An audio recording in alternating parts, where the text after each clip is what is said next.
Alam nyo ba na itong si Calvin Abueva ay mayroong anak na pareho ang laruan sa kanya? At ang batang to ay nagangalang James Abueva. Makikitaan mo na nga ang batang to ng sipag at hustle sa laro na parehong pareho sa kanyang tatay. Malakas din tong dumipensa at madalas na nakakakuha ng mga steals. Aggressive din maglaro ang batang to na katulad kay The Beast. At ang nakakatuwa nga dahil maaasahan din siya sa opensa. Katunayan sa isang game nga ay mailang beses siyang kumana sa mid-range at pati sa 3-point line ay maaasahan din siya. Marunong din siyang mag-drive sa painted area at talagang nagmana si James Abueva sa kanyang tatay. Dahil sa murang edad ay meron na rin tong angas sa loob ng hardcourt. Minsan na rin niyang nirepresent ang Pilipinas nang maglaro siya sa International Basketball Championship sa Indonesia. At meron ding malaking advantage ang batang si James dahil meron siyang tatay na PBA player na handa siyang gabayan sa kanyang journey sa basketball.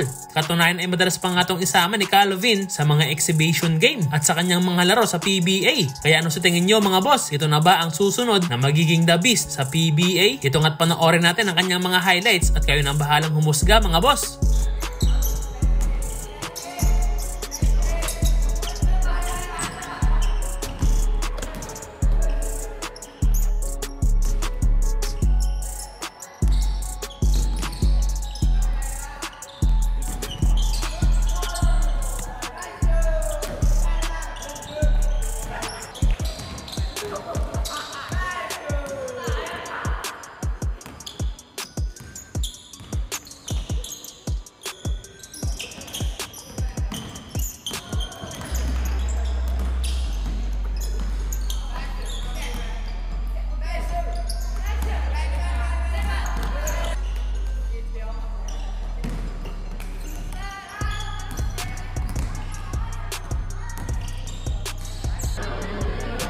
Ball fake, passage James Abueva, holding shot is good. James Abueva from downtown,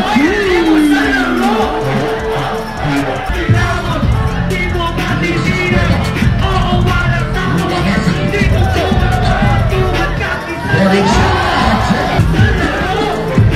James Abueva.